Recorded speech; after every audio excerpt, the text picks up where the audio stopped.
sorry, my computer had a technical fault at that second. But anyway, good evening, everyone, and welcome to the Same Old Arsenal podcast. Tonight, we have three extra special guests. I'm very excited to welcome Jacob, Carl, and Selena to the Same Old Arsenal podcast. Welcome, guys. Good evening. Thank you. Thank you. We had a bit of technical difficulty with Selena, so hopefully she's still here. Carl hasn't got any headphones, so that's gone. We just don't have any headphones. And Jacob's okay so far. So, good evening, everybody. Welcome to the Same Old Arsenal podcast. Welcome to everybody in the chat room. Just to let you know that this is one of 3 podcasts we're doing in the next 4 days. Because a certain Mr. Declan Rice signed officially, well, we know he signed a while back, but officially was announced yesterday.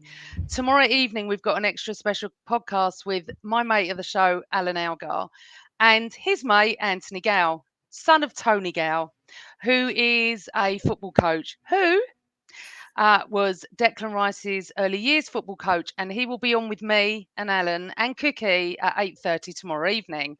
And then on Wednesday, Chris is back. Sorry, my brain went. Chris is back. And he's got the fabulous Dave Seeger and the wonderful Charles Watts. So we are spoiling you this summer. But let's just get to tonight. Let's just get to it. Jacob, welcome. Pleased that you all agreed to come on. I promise you I'm not scary, and the people in the chat room are lovely. And straight away, look at this lovely comment from my mate David in America. Met Carl in Orlando last year on the summer tour. Lovely guy. Hi, David. Hope you're well. Isn't that lovely? That I love the fact that we're just so global, and everyone's saying hello to everybody. And thank you for everyone in the chat room, guys. As usual, please leave me your questions. I'm going to star them all and save them for a bit later on in the show to ask these lovely people. Let's start, Jacob. Born and bred in northwest London, I'm assuming. Yeah. Are your family Arsenal? How did you become an Arsenal fan? Well, my dad's an Arsenal fan. He was an Arsenal fan since he was a kid. He grew up in South London, so he should have really been a Chelsea fan or Wimbledon fan, but he was an Arsenal fan. Unfortunately, he married a Spurs fan. But there was only one way I was going to go. So my mum is a Spurs fan, but my sister got converted pretty into being Arsenal fans by my dad. So I don't usually get dinner cooked after North London derby. Well, it depends on the score, but I have to make my own dinner if we win. But usually it's fairly cordial.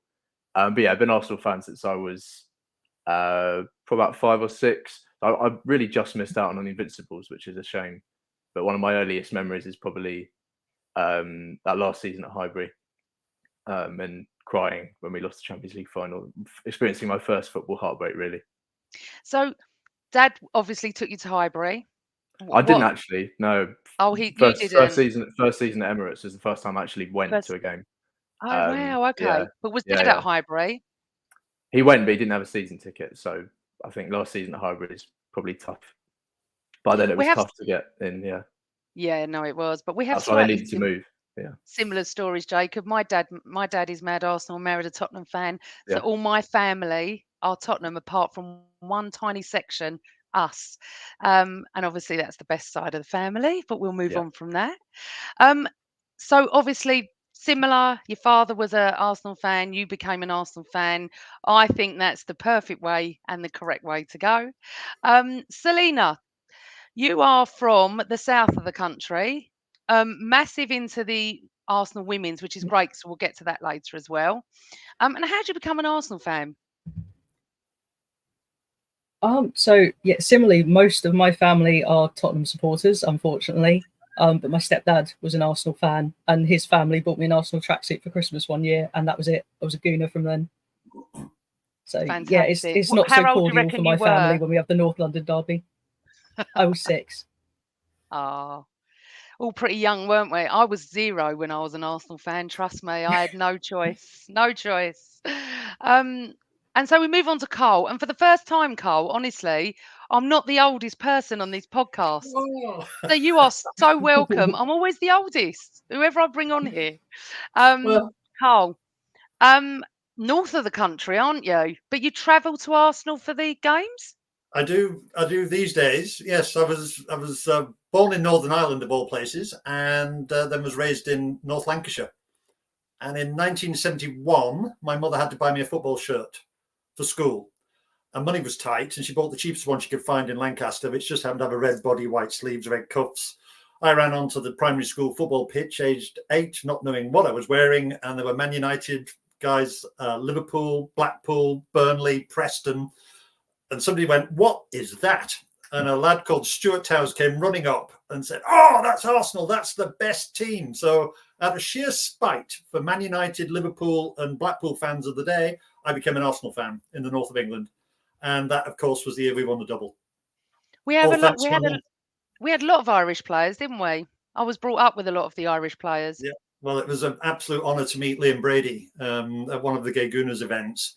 And I also, from that same team, met Pat Rice, and I've met Charlie George. So there's still a few I've got to get through. But it was quite a good time to become an Arsenal fan. And of course, being a young little gay boy who didn't really want to play football, it was nice to see that the team that I was supporting very quickly went on to win the double. So there we go. So you alluded to the Gay Gooners here, and I should have said actually at the beginning, a very recent miss of me. The three of you are members of the Gay Gooners. I know, but this goes out on audio, Carl. They're not going Right. to see your top, I'm Oh. afraid, tomorrow when they start listening to this or tonight. So the Gay Gooners is a massive group at the Arsenal. I absolutely love you all. I love all Arsenal groups, to be honest. I support everybody because I don't really care who you are, what you are. As long as you're an Arsenal fan, you're all right by me. So, Cole, tell me about how the Gay Gooners came about. Talk to us. Tell our listeners, what it means to you as well. Well, the Gay Gooners was established in February of 2013, officially recognised by the club. But obviously, prior to that, there was a lot of work going on behind the scenes, building it up. And it was our president, Stuart Selby, who answered a little ad to become like the LGBT plus member on a fans forum. And then he worked with Mark Ganella and Ivan Gazidis, and they hatched this plan to create what was the country's first LGBT plus supporters group. So it was launched, as I say, in February 2013. So this year is our 10th anniversary. So it's been a very special year for us. It was set up for three reasons. One was to try and address the dreadful homophobia that was going on still in the game back then. But it was also to give fans a feeling of safety and going to the games together and gathering at pre-match meetups and post-match meetups, in without fear, without having to look over your shoulder and think, oh, who's going to notice. And the other thing we do is campaigning to try and make things better for LGBT people who want to go and watch football. But also, it's again, we're against racism, we're against anti-Semitism, Islamophobia. We basically just want to make football a happier place for everybody. Yeah, it's interesting. I suppose as I'm not gay and I go to football, I take all this for granted. That when you just said safety, I felt, what do you mean safety? Do you mean safety with our fans or any fans? Basically, I'm afraid to say it's like any fans. You're just always on your guard. I know you said you can't say. I've got a shirt that I love to wear. It's one that Arsenal gave me. It's got Pride 22 on the back. I'd love to wear that to a lot of games. And I actually am very selective where I wear it because I don't want to go inviting trouble. Now, some people say, well, you're just inviting trouble by wearing it. And forgive me for making this analogy, but it's like a young girl up in Newcastle wears a very short skirt, that my mother would say, oh, we shouldn't leave the house in it. It's not up to us. We shouldn't judge people, but we are judged by what we wear, even rainbow laces in our shoes sometimes. And as I say, people think, well, don't encourage it, but why shouldn't we? Why should we have to think twice about what we put on before we go to a football game? Absolutely. We shouldn't have to. And so, Jacob, do you feel like Carl? Do you feel unsafe? Or do you feel much more safer now because the Gay Gooners are recognised by the Arsenal? Well, I think the Gay Gooners is a massive way to being safe, and I don't think I'd have been comfortable, sharing my sexuality with people who sit around me, for example, at home games if it wasn't for the Gay Gooners. To be honest, I think I kind of sat around them for 5-6 years in those seats, and I think I only sort of mentioned that within the last year, because of the work I've been doing with the Gay Gooners, and you do sort of feel on guard sometimes. I think we're in an environment where we see a lot of homophobic chanting. You see a lot on social media. When a few players have come out, like Jake Daniels, a lot of people, spouting homophobia. Very specific chants that we see at Arsenal about Ashley Cole, those sorts of things, and that isn't a comfortable environment to be in. Sometimes we had an amazing trip in Lisbon, some of us, and Carl was there. For the Europa League. It was the first leg, wasn't it? And we were in a square having an amazing time, drinking before the game, and people started singing that Ashley Cole chant, which is just one example of a chant. And it suddenly made us feel really uncomfortable, and it didn't make us necessarily feel like we were welcome there. Small examples. This doesn't happen to our fans every game. I think there's been a couple of instances this season where we've had to report things, but Arsenal have made major steps to making that matchday environment particularly really, really welcoming. We see that halftime video that they put on in the stadium with Aaron Ramsdale.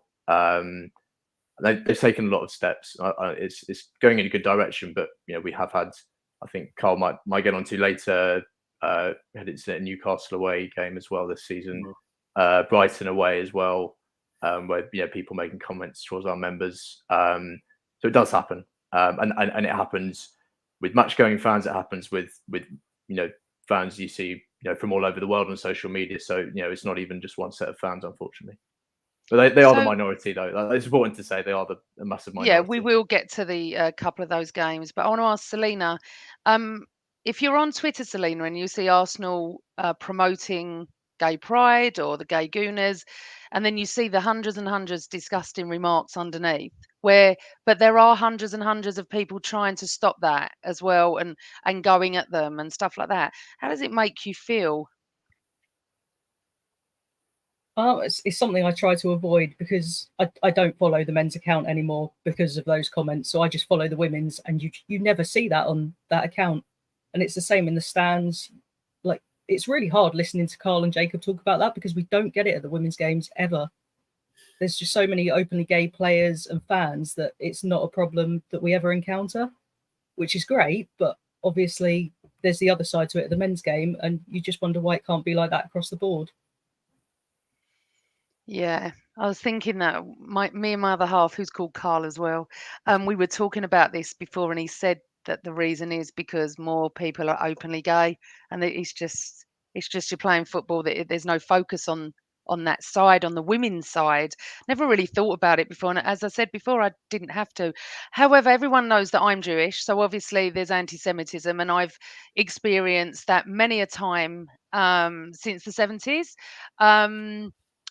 And obviously the main chant was the Tottenham chant, where they used to hiss the gas chamber at the end, the gas, and thank God over the last, I don't even know, 10-15 years, that's gone.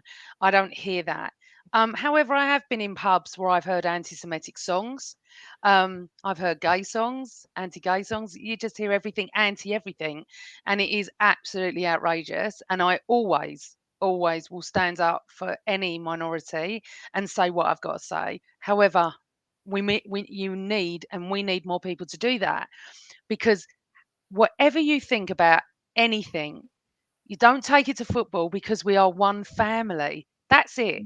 I see an Arsenal fan walking past my office the other day. I just went and spoke to him because he had an Arsenal top on. I don't know who he is. I don't know his feelings on anything in life. Don't even know if he's a nice or decent. I don't know anything. But you have that common bond, that if I see Jacob walking down the street and his Arsenal top on, or Carl with your t-shirt, sorry, your top behind you, it's Arsenal. That's the end of it. Now, if you're Tottenham, then you have the banter, and that's just football. That's it. you know, and to think that I've never, honestly, doing this pod in the last few minutes, I didn't even think about the fact that you felt unsafe. I thought you might feel awful hearing the songs, you know, and stuff like that, but to feel unsafe, as you can tell, and this doesn't happen often, I'm a little bit thrown because Yeah, it's maybe not as unsafe as it might come across. It's just that if it's one thing that adds to the life that an LGBT person has. yeah, You know, it's not just at football. It could be in any aspect of our lives that, you know, there'll be some comment made, and especially for our trans and non-binary members, you know, for them to present themselves, their authentic selves at a game at the Emirates. They might have to get on the tube or a bus or walk or what have you. And in some cases, it's downright dangerous for them yeah, because of society. So in terms of us feeling unsafe, like, can I make it very clear? I have never felt unsafe at the Emirates, ever, ever. I know some people have witnessed and heard some stuff. I personally haven't. The main trouble happens outside of the stadium, in pubs, maybe around the stadium. There are certain pubs where there's chants said, like you said. We get as upset about the anti-Semitic chant. yeah, Some of them are downright disgusting as well. yeah, You know, and we have Jewish members in our group as well, and I will defend them to the hilt. And unfortunately, both at the Nottingham Forest game, in the concourse, and it's in the concourses that it happens. And I personally try not to spend a lot of time in the concourses at away games. I love away games, but that concourse experience, where some of the chants get out of hand, they've got to stop. As Jacob's mentioned, we really, really want to retire this Ashley Cole chant about him going to bed with all these men and with a mobile phone and all the rest of it. That just gets your blood pressure up, because if they're chanting that and they find out that you're LGBT, you know, people recognize my face now from the anti-discrimination video at the ground. That sometimes stops the chants, which is great, but they shouldn't be even thinking about chanting it in the first place. And that includes on the train, on the way up, because apparently there's some terrible anti-Semitic chanting going on the train to Nottingham Forest. And that was reported to me by my contacts at Arsenal who were at the game. And they were shocked at what they heard. And right. it's So, these. Carl, I'm going to explain something to you as a Jewish person. Okay. The problem you have, this stems back to Tottenham being able and accepted the fact they can call themselves the Y word. Okay. So when you talk to non-Jewish Tottenham fans, who then will, non-Jewish Arsenal fans who call them the Y word, I educate them. However, I so understand what they mean when they say, but they call it themselves. That's what they call themselves. Well, let's just put the record straight here. There's not that many Jewish Spurs. There's probably more at Arsenal. And the fact is, okay, it doesn't make it right just because they do sing it. Now, a lot of people have got different views on this, and I wasn't going to go down that road, but I'm going to just try and explain a little something of why they do it, Carl. People often come up to me when I joined Twitter. I used to get people tweeting me saying, "Are you going to Y away?" I won't say the Y word. And I would DM them and go, "You do realise what you've just said to me is anti-Semitic?" And I'm telling you now, Cole, they were horrified. They said, "No, it's not." Oh my God, no, it's not. I said, "No, it is. But I understand you're not being anti-Semitic. You're talking about Tottenham." And this is where the problem lies. It's a very separate issue to being gay. It's nothing to do with that. But the Jewish part of it is because Tottenham allow their fans to sing that. And until they do stop allowing their fans to do that, opposing fans are going to do that and they're going to throw it. So where you're hearing anti-Semitic chants, they may not be meaning to be anti-Semitic. They're anti-Tottenham. So I can't tell you. I mean, Jake has probably been through it myself. When you talk to Tottenham fans, they will say the same thing. They call themselves it. They think it's perfectly acceptable. It's not. And 100% it's not. However, when you do pull people up on it, they say, "But I wasn't being anti-Semitic." That's what Tottenham call themselves. How do you can't justify it. But however, I do get it. I was in a situation once in a restaurant with no football fans. No, none really. Well, the girls weren't, some of the guys were. but they were all Jewish. Guy walks in with a West Ham top on. I turn around and go, well done for beating that lot today, because they beat Spurs. And he went, yeah, absolutely brilliant beating the Y. And the girls were horrified. Everyone stood up, like, we're going at him. He didn't even know what he'd said. No word of a lie, all of you. He did not know what he'd said. He said, I'm so sorry, what have I said? And I said, listen, I said, everyone sit down. I know why he's done it. He doesn't mean to be anti-Semitic, but they call themselves that. And this is where it's never going to end. That's never going to end. I can't stop it. Whatever I say to people, they say, but that's what they call themselves. I'm not being anti-Semitic, Amanda. My best friend's Jewish. You get all that nonsense as well. Oh, yeah. So that's why you will hear it's anti-Spurs, although they're being anti-Semitic, but they're not meaning to be. I can't talk for everybody, of course. Absolutely not. I can't. But generally, and I think, Jacob, do you understand what I'm saying by this? It's Yeah, definitely. anti-Spurs. And I'll be honest, I used to sing along to some of those chants when I was younger, because I didn't really know what first of all, I didn't really know what it meant. And again, I just associated that word with Spurs now. And I think in terms of people not really understanding what they mean, I think that's sometimes and always the same. But it can be the same with homophobic chanting. I think people sometimes just sing along to chants because other people are singing it and don't understand the meaning of the words, and they don't really appreciate or understand the impact it has on people. And that's a lot of the messaging that we've been working as a group with Arsenal to try and correct, because sometimes people actually don't know and understand, and that's one of the things. And I think something Carl mentions a lot. We don't sort of want to be the homophobia police. We don't want to have that reputation where people, that's the Gay Gooners, they're going to get us in trouble with the club. We want to educate people on what those words mean, and we want people. We don't want to see loads of people banned from going to games. We want to see people learn and understand and teach others as well. I'm slightly in disagreement with you, Jacob, about the homophobic chants, because that's not acceptable. But the Spurs, I understand. I get it. I get why people. Honestly, this guy was absolutely mortified. He couldn't believe he had offended us. And I think homophobic. And I think the problem with the Ashley Cole chant is everyone just. Those fans hate Ashley Cole. They don't care what they sing. It's not about being homophobic to them. It's about anti-Ashley Cole. Unfortunately, they don't think about what you're saying about the surrounding people who are, gay, that this is affecting. So it's a really interesting chat, and I hope that I hope that one day you feel 100% safe to go to football, because I have never felt unsafe at the Emirates or outside.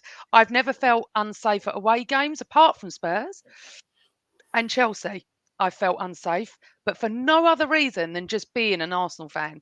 Nothing. That's the only reason. I've had situations at Tottenham that were absolutely horrific, but nothing to do with anti-Semitism, homophobia, nothing. And so, Selena, you alluded to that you go to all the women's matches. You've got an Arsenal women's season ticket, and you don't have any of this. So, do you go to the Emirates and to the pubs when Arsenal women are playing and feel completely safe? I do, yeah. So we have a big group of us that sort of we're called the Red and White. A lot of us are also Gay Gooners. So in that group of about 200 people, there are a lot of gay people, bisexual people, and non-binary people, and we're all together. We all feel safe, and we've never heard any chants like that. No comments or anything, but you know full well that if anyone says that, they'll be outnumbered, because there's so many of us that will shut that down. Even the straight people that we're with will shut that down. Yeah, I think Selena's got a really important point there, Amanda, about what we call allyship and what people can do. And allyship isn't necessarily, going on social media and fighting back at the homophobic comments. It's some people might say things to your face, but behind your back, it might slip into conversation, and sort of they won't think about it. We would rather sort of allies said positive things about the club and positive things about Pride Month and positive things about the parade. That, sort of fight the hate with love, love for the club, love for what the club do for us as a group. that to me is far more important than biting back. And it's really hard sometimes not to bite back, as Jacob might start smiling. He knows that occasionally on Twitter, I bite back, but I bite back with things. I'll give you an example. Somebody said that I was some horrible version of God's beautiful creation. So I just tweeted back and said, I am a beautiful creation, and put a lot of rainbow flags and all the rest of it. And did he answer back? No, he ran a bloody mile. Oh, ran a mile. He ran a mile, right? So sort of fighting that homophobia with a bit of wit and a bit of, and then I'll send them a picture of me in my shirt and say, oh, here's a colourful picture to cheer up, your miserable day.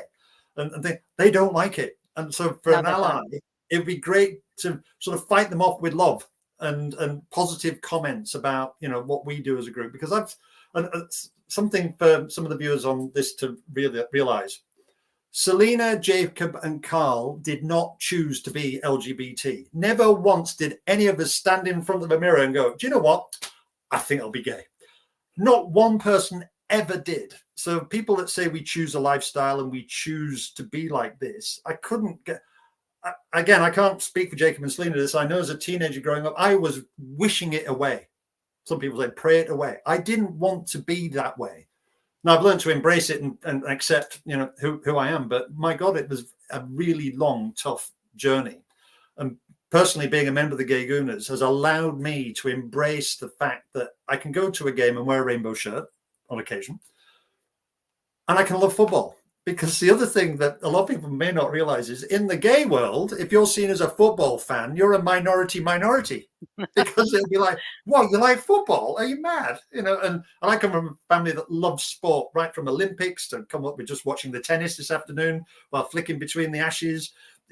My mum's 84 and she's always on Sky Sports. So sports have been an integral part of my life. But again, as I say, as a gay person, we're in a minority being football fans. And I go, well, what's there not to like? The whole experience is magical. It's fantastic.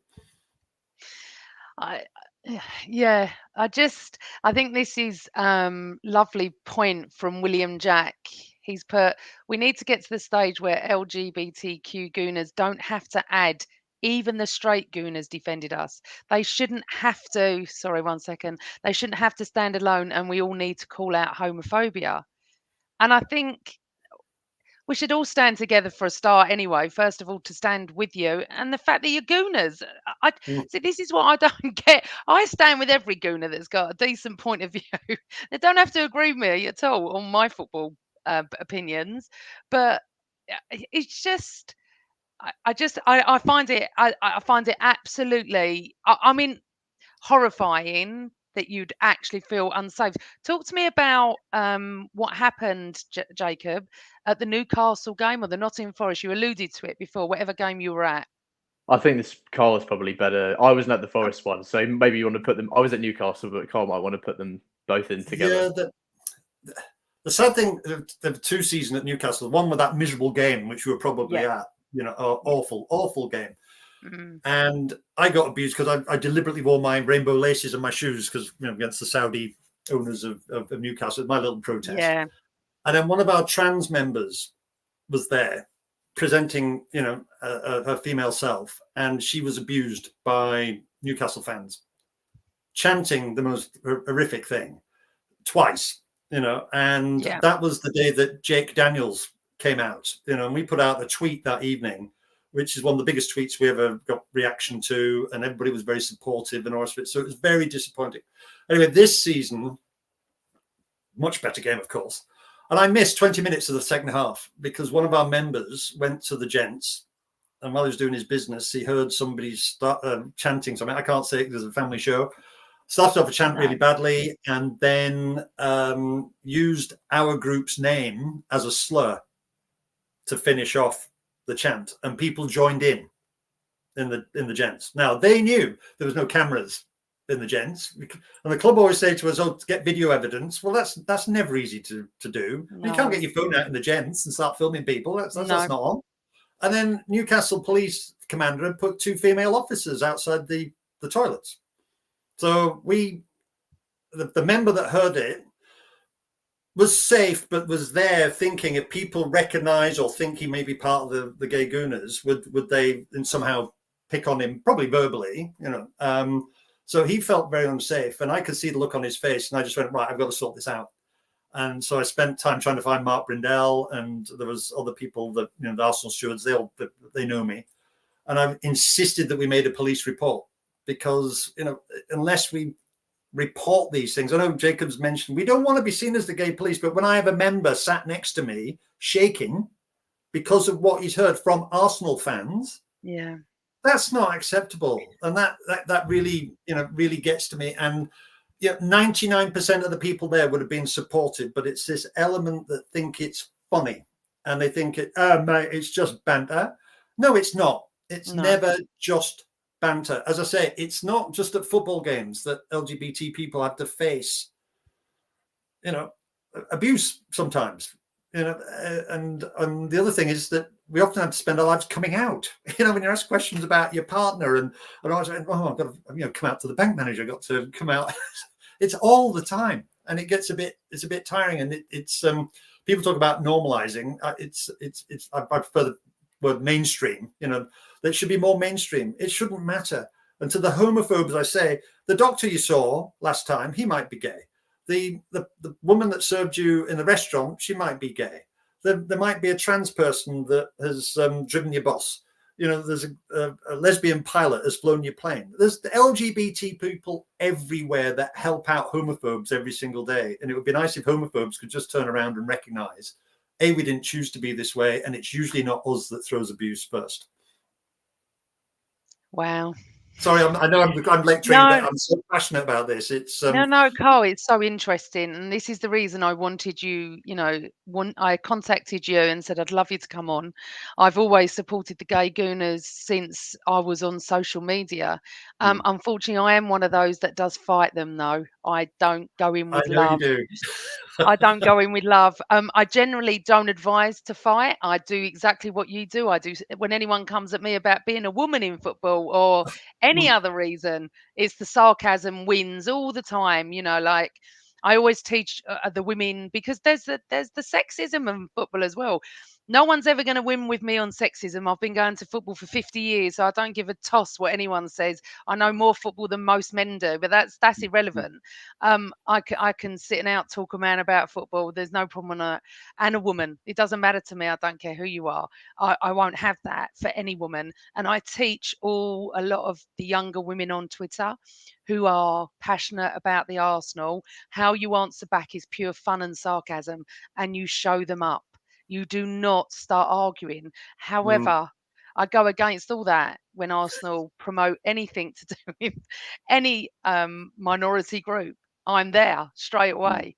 And obviously we have a lot of idiotic fans, I'd say, in loose word, that when anything Jewish is promoted, or when they say Happy Hanukkah, and just let it be, for God's sake. Do you know what? Love is love, and that is the end of it. Just be a decent human being. That is so far more important than anything. A decent human being that supports Arsenal and not Spurs, and you're in my family the whole time.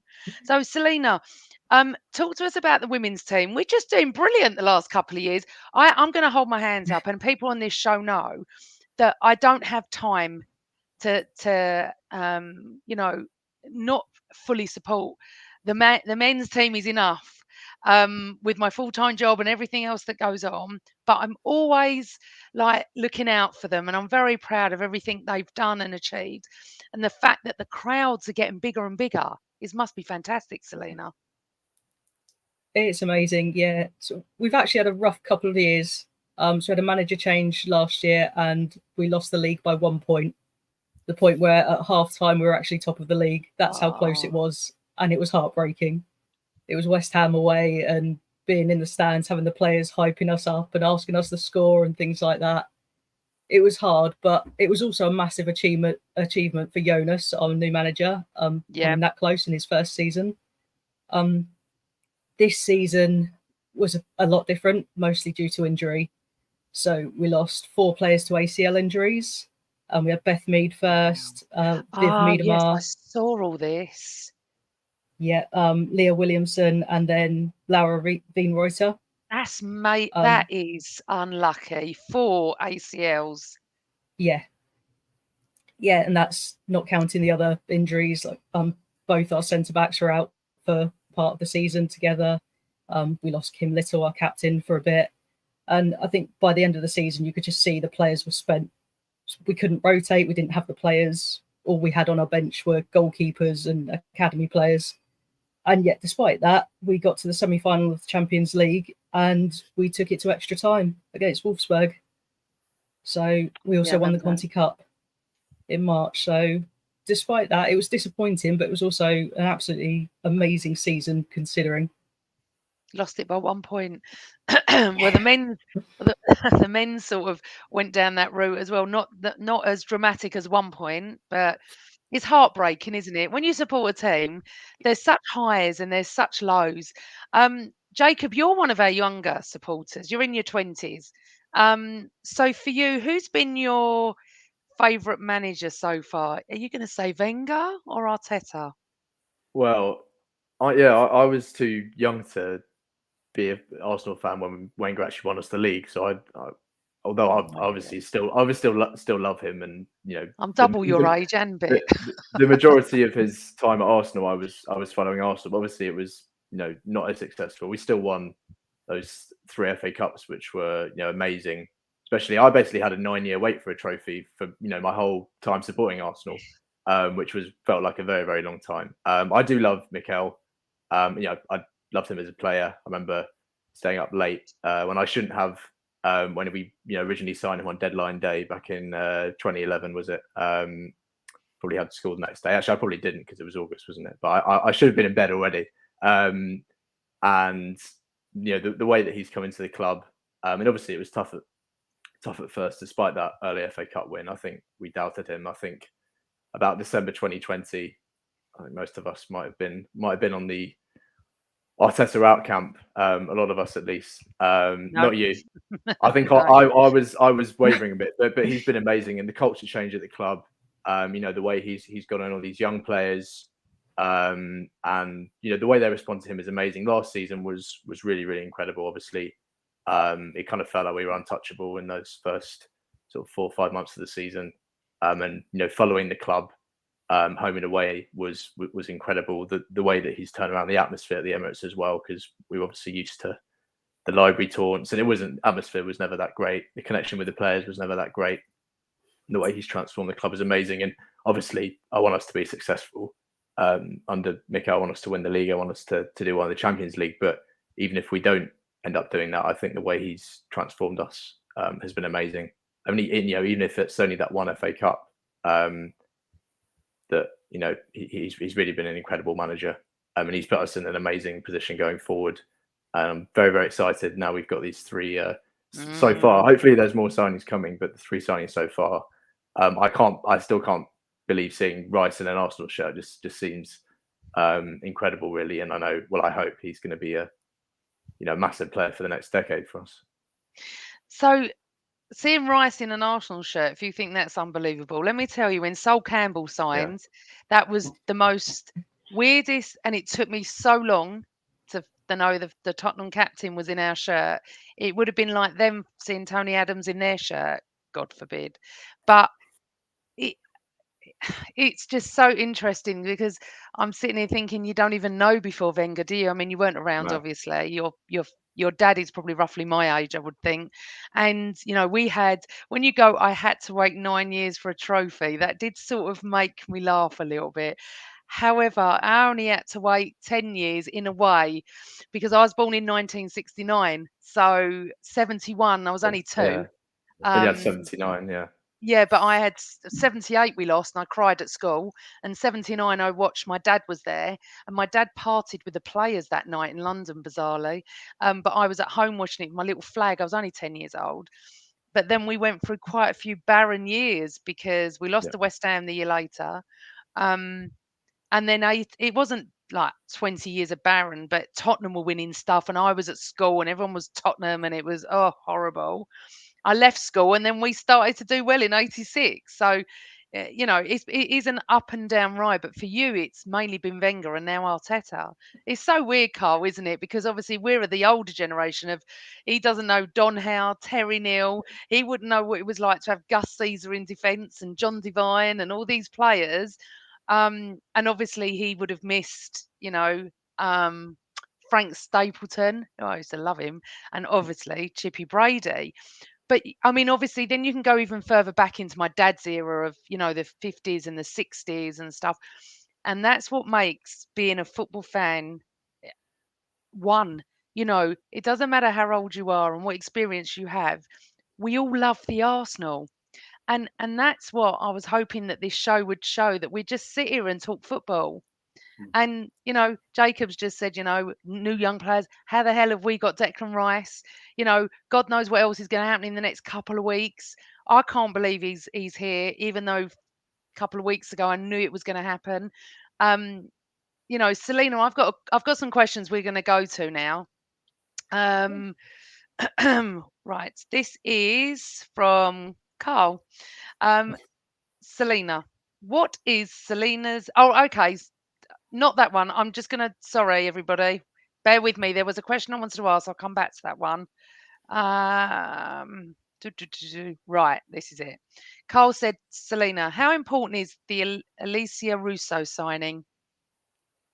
I think it's a massive statement from Arsenal to have taken her from Man United. Essentially, it's absolutely massive, because obviously in January we offered them $500,000, which would have been a record in the women's game, and they turned it down. And I think that alone was a massive statement from Arsenal, like how much they valued her, because she only had 6 months on her contract, so they were willing to break this record for a player that we've now got on a free, and it's incredible. And watching the meltdown from the Man U fans has been so much fun. Yeah, but then we go to the other side and we got Karen Russell. Hi, Karen. Welcome to the show. Selena, how does Jonas topple Emma Hayes and Chelsea? He needs time. He just needs the time to build his team, which he's doing, and he's made some absolutely incredible signings. So Victoria Pelova came in January, and she's settled in so quickly. She's absolutely fantastic. I love her to bits, and she's clearly so happy to be playing for us. So I don't know the exact time, but Hayes has been with Chelsea for maybe 10 years. So she's had this time, and obviously the Chelsea money to build her team exactly how she wants it. And we just need to give him the same thing. Okay, and one last question on the women's team at the moment. David wants to know, am I wrong for thinking we were a little more fun to watch under Montemuro, a bit more swashbuckling it seemed, or is that just because Jonas hasn't fully got his style in place yet? I'll be honest, I'm more recent to the women's game, so I've only really watched us under Jonas. But I think it's just the fact that we haven't had the players he's wanted, and now this is his first season that he's had sort of his own team, his own players, and obviously we've had so many injuries that we haven't been able to get into a rhythm or any particular style. So I think we've got some incredible attacking players, so I'm really excited for the next couple of seasons. Okay, maybe you can answer this from Phil. Hello, Phil. If $500,000 is a world record bid, how long before transfer fees get silly like the men's game? Hopefully never, but that's probably a bit too optimistic. It's climbing though. If you had £500,000, isn't it? It is climbing. It is climbing, yeah, definitely. But the problem with that is obviously ticket prices and everything else will quickly follow, and I'm not sure how sustainable that is at the moment. Yeah. We never thought 30, 40 years ago that this is what would be going on at Arsenal now, with games on a Friday night, 8 o'clock, where fans can't get home from. Oh, that's another, honestly, that is another podcast. I could go on about that all night. Newcastle at 7 o'clock on a Monday night.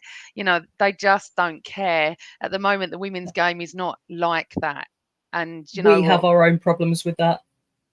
With go on, Sunday night kickoffs and things like that. Yeah. So we've had the likes of Everton away at, I think, 6:45, and obviously you can't get back from Liverpool at that time. And Sky and BBC don't care. I think Man City have had away games down at West Ham at 11:30 in the morning, which is just ridiculous. They don't care. And unfortunately, it does seem like you're going that way then. Right, now this is a question for all of you. I'm going to go with Jacob first. Who's had the better transfer window so far, our men's or women's team? I have to say men's. That's slightly because I don't know who else we've signed apart from Russo in the women's team. But I think those signings are really going to transform. So I'm still, I really want Havertz to work well, but I guess part of me is still wary that he didn't really work at Chelsea. But I think we'll use him in a different way. I think Rice is going to transform our midfield, especially now we've lost Xhaka, and I think Timber is going to be a massive help to that defence because we were short of backup obviously last season. Holding didn't necessarily work. And Kiwior is a decent backup, but probably not ready yet. So having someone who can play right back, you can then move Ben White into centre back if one of Saliba or Gabriel is injured. So I think those signings so far are a massive step, and hopefully there's more to come. I know we've been linked with Lavia from Southampton. I think that would be a really great signing. I don't necessarily know of all the rumours that are about which are the most accurate at the moment. I guess we've just spent a while getting those, especially the Rice transfer through. Yeah, gosh, it's like a saga, isn't it? Yeah. Carl, can you answer that question? I'm a bit like Jacob in that I don't really follow the women's game as closely, obviously, as Selena does. It's interesting, though, the way the game is going. I was going to ask you, do you remember the first £1 million male player in the first division? I want to say Lee Chapman, but I'm sure I'm wrong. It was Jerry Francis. Jerry Francis. Oh, yes. QPR. Yeah, first £1 million player. And it seems to ring bells with me. And now we've got a women's player that's at £500,000. I'm afraid I kind of disagree a little bit with Selena on that. I think the women's game, there's going to be a lot more money. There was a report, I think, this week that suggested that it will reach £1 billion a year as a value. It's just grown by leaps and bounds. So I would imagine clubs will start getting crazy. But in terms of our transfer window, it's amazing we've done it so early, not leaving it until the last day. And the interesting thing is, my mother and I used to criticize Kai Havertz all the time whenever we saw him play because he always looked so miserable. He never smiled. He looked so grim. And now all these you would do playing for Chelsea, wouldn't you? Exactly. And now he's with Arsenal. They put an Arsenal shirt on. He can't stop smiling. So I think that's, to me, is the most interesting because it came from left field. We were not expecting that. No. So it's going to be interesting. We haven't had the best sort of success with Chelsea players coming to play for us. So this one, it's going to be interesting to see. Okay, cool. Selena, I'm assuming you're going to say the women's. I think both teams have had very similar windows. So obviously Carl and Jacob have explained the men's side. As far as the women's, we've had obviously Russo, Lacasse, who is a left winger, has come in. She's another player we were looking at in January.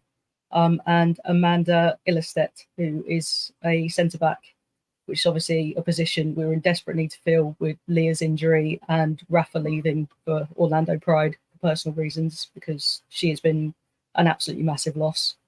And that's going to be tough to replace. Well, let's hope the women's team do as well as the men's team. We hope all of them do absolutely brilliant for 23-24, which all starts up next month. Right, okay, going back to what we were talking about at the beginning of the show, Carl wants to know, what is Selena's, Jacob's and Carl's match day experience like? Does the Emirates feel like a safe place, or is that not your experience? We'll go with Jacob first. The Emirates has always felt safe to me. And I think, what if you think about, we've got that big Gay Gooners sign, flag. I can't remember exactly where it is in the stadium, in terms of which trophy it's slightly above. The way that we've got the messaging at half time, the way that Pride is celebrated there when we had our 10th anniversary. Yeah, those who were at the game would have seen Carl and I talking to Nigel Mitchell before the game. It was Brentford home game. Where we were talking about the 10th anniversary, and we also got to have a picture with Martin Odegaard, which is a very cherished picture. I think the Emirates does feel safe, as Carl kind of alluded. Some away games can sometimes be less, especially because our fans have had a lot to drink, and then that's when some of the chanting starts. Yeah. But the match day experience is really positive. We have a meet up as a group. before every single home game. Everyone knows where to go. So we all meet there, have a few drinks, and I guess that kind of starts the feeling of our group being together. And then quite often, especially if the result was positive, a lot of us meet up after the home game as well. So we always feel very together, and away games especially, we are able to through the club, we're all able to sit together, which is a massive thing as well, because a lot of people might not feel comfortable if they have to sit on their own at a away game, and that's a massive thing. We're really thankful to the club for making sure that we sort of have, when we get our tickets for away games, that they're all put in the same row and next to each other. Okay, Carl. Yeah, I had this good opportunity to call out Arsenal, actually. Without them, this group would not be what it is today. Yeah. And also, the Emirates wouldn't be as safe a place as it feels to me. And that hasn't just happened. A lot of this doesn't just happen. Jacob and I are both officers of the Gay Gooners, and we literally put in hundreds of hours of our own time into organising the events around Pride and LGBT History Month and what have you. Jacob did a fantastic job in February, for example. And I think you like them every day, Amanda, was when we put out a member tweet during our 10th anniversary. And that went down so well, and we got really positive reactions. There was very few negative reactions to that.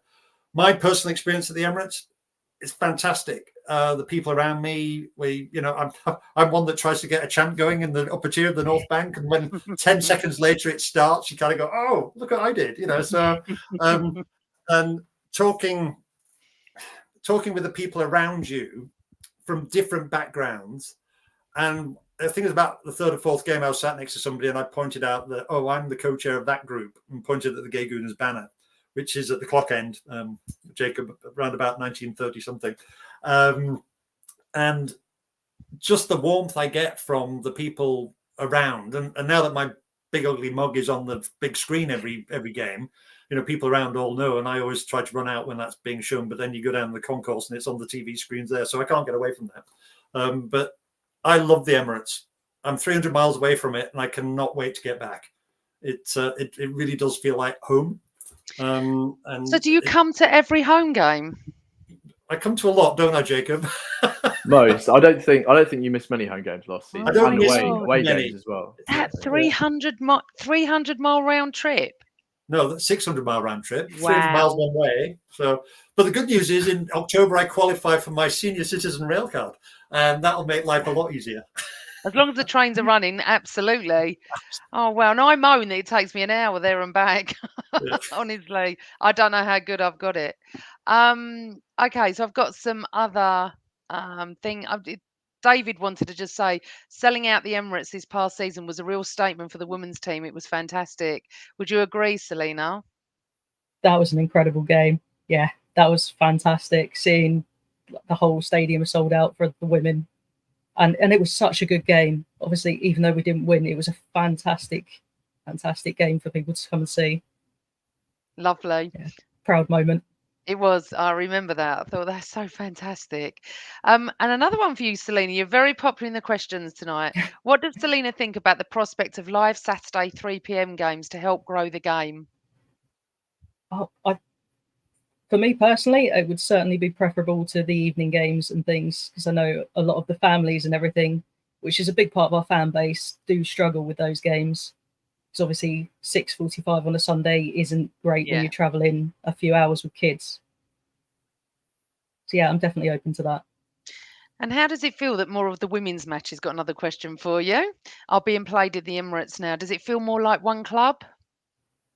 Yeah, it does. Although I'll be honest, I absolutely love Meadow Park. It's fantastic. It has a more intimate feel, but I like the balance, and I like where we're going next year, where I think almost half of our league matches will be at the Emirates and half at Meadow Park. So we get a nice balance between the two different things.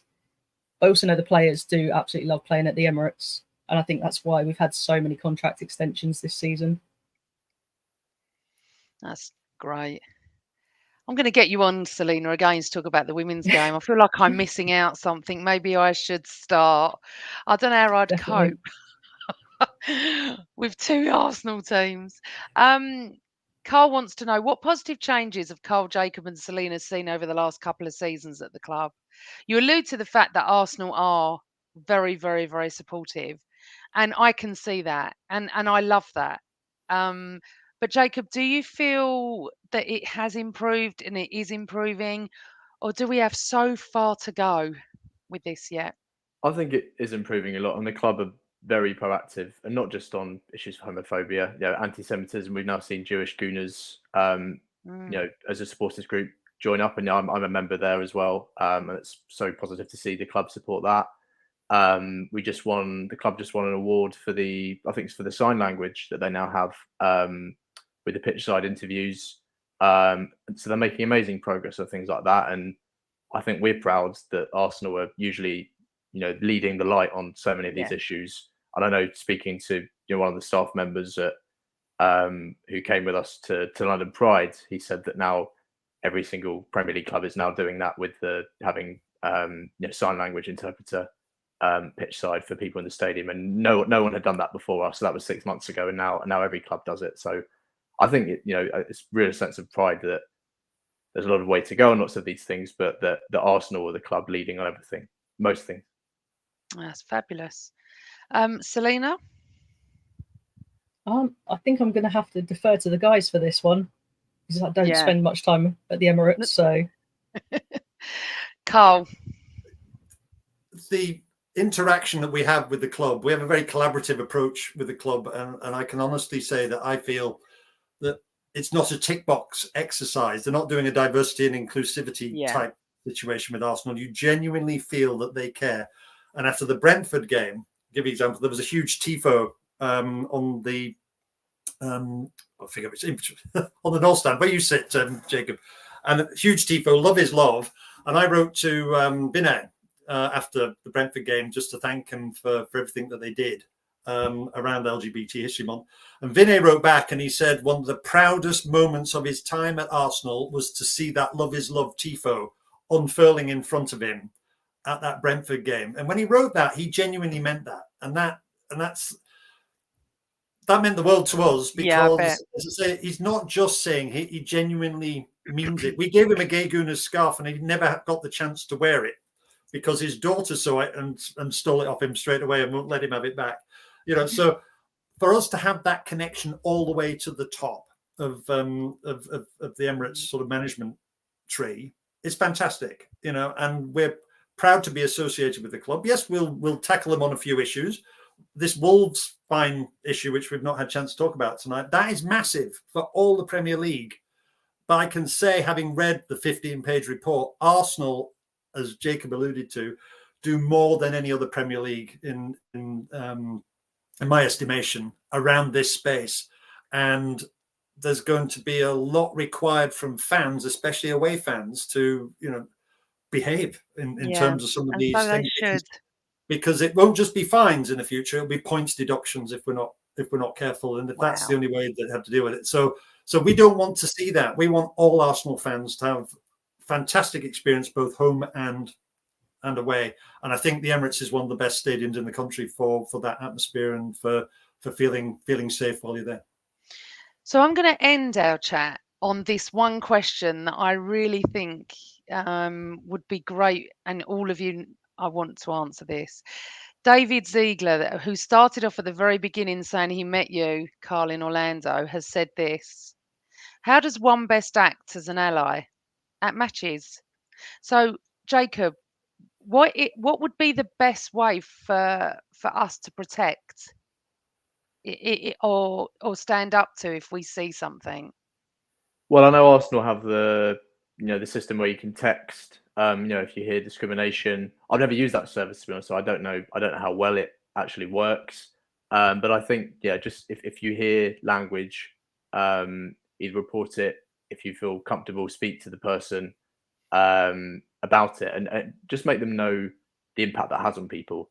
You're not always going to change people's minds about their beliefs, but if you actually let them know those words actually might impact on people, that might stop them from saying it, even if they still believe it. But if you can stop them from saying it, that's impactful anyway. And we do have lots of great allies. I remember There was a home game last season where there were about 4 or 5 reported incidents of homophobia. I think it was Brighton, not the season just gone, but as in 2 seasons ago, technically now, where we lost 2-1 at home. And I think Carl might be able to correct me, but I think 2 or 3 of those people who had reported homophobia were actually allies. They were straight allies. They weren't actually, LGBT people.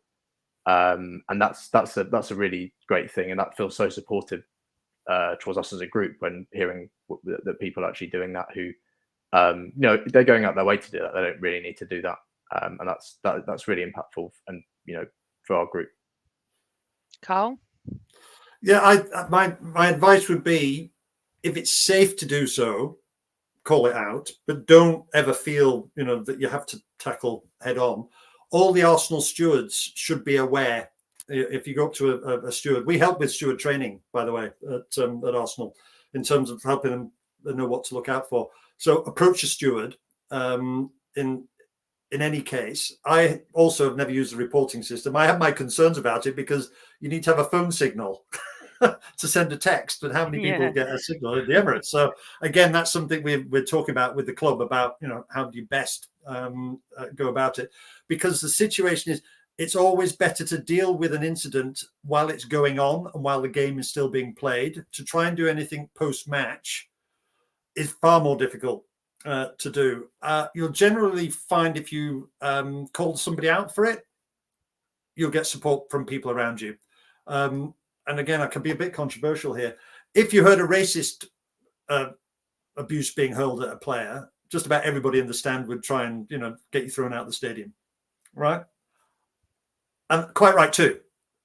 Wouldn't it be nice if the same was true? People tend to clam up a little bit. So, and I can understand that. It's fine, because if you speak out in support of a gay person, then people might say, "Oh, you're gay yourself," because it's a slur. It's just like it's a negative thing. So that's one of the reasons why maybe some people feel a bit nervous about calling it out, because they don't want to be sort of tarred with a brush. So it's an interesting one, but I always say to people, only call it out if it feels safe to do so. That's fair enough. And Selena, you don't experience it, do you? No, thankfully. Yeah, it's relief. But yeah, if we did, I'd agree with Carl and Jacob. If you feel confident and safe to call it out, then do so and educate the person as to why it isn't acceptable. But I completely understand if you don't feel comfortable doing that, but just report it to a steward. Make sure someone knows about it. I'm just going to read this comment, and then we'll go to close the show. Carl Stark has said, "What an amazing show tonight. Thank you for educating us, being so open and honest, and being really interesting. Really, really interesting." Carl, great name, Jacob and Selena. And, I wanted to bring you on because it is a part of education as well. It was something that, while I'm doing these summer shows, and they're not post-game shows or preview shows, I've had so many different and interesting guests on, and I thought, do you know what? I really want. I always, obviously everyone knows I'm Jewish, and anyone can come at me, and I'll deal with it. But I've never felt unsafe for that reason anywhere else, obviously. And I'm just so pleased that you've all agreed to do this, because I did really want to show everyone that you're just bloody Arsenal fans, and that is it. And all you want to do is go and support your club like the rest of us. That is it. We go to away grounds. We don't want to hear homophobic, racist, sexist, any slurs, any songs. Grow up, show some respect, and have some humility. Arsenal as a club are showing so much class with everything they're doing, promoting and being right behind the Gay Gooners. And as Jacob said, the Jewish Gooners now. Really shouldn't have we shouldn't need any of this. We shouldn't need this. But unfortunately, today's oh my God, what is wrong with me? Today's society, we do. But I can really see from the comments tonight how much Fiona, really interesting show and great guests. Karen, what has been talked about tonight needs to be talked about. Great podcast as always. Come on, you Gooners. And I just felt it was important. And you know what? The three of you, I can't believe an hour's gone. I've got so many. And yes, and I think that is what's going to happen, Carl. Can we have Carl, Jacob, and Selena back on again, please? Love this.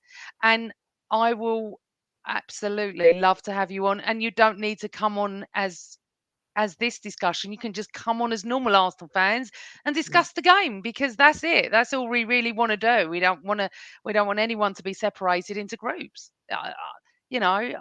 We're Arsenal, and that's that. And I will end it now with this. I'm always reminded of Stuart in the Amazon documentary, and imagine every one of these guests saying it. This is my football club. It really is. Guys, you've been absolutely fantastic. Thank you so much. Jacob, it's been an absolute pleasure. And Carl and Selena too. And I know, you. Selena, you don't get to the Emirates for the men's games, but I'd love to meet up. I don't drink, however, but take Jacob and That's Carl fine. out for a pint of something, whatever, and just chat about the game, because I really, really appreciate you coming on, and I hope you've all enjoyed it, and I hope you come back.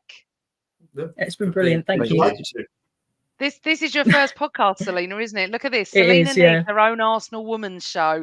Maybe that's something we can Don't talk know about about on that. this channel, Selena. Maybe, because we don't have anything to do with the women's game on the Same Old Arsenal. Maybe that's something that we should think about.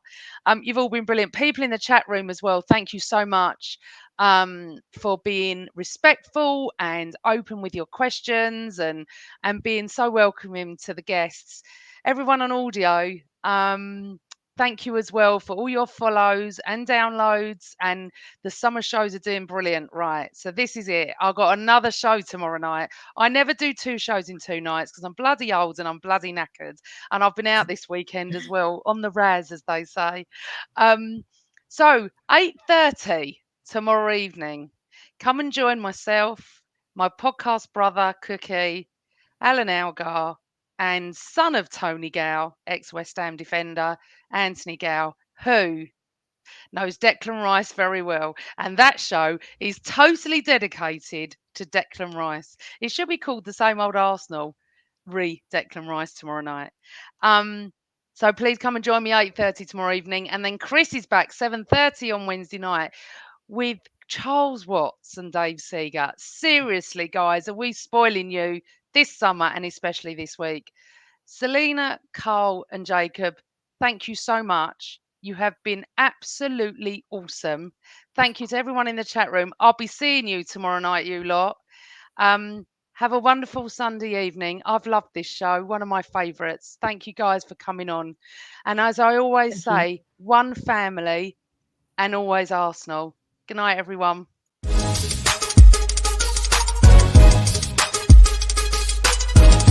My intro is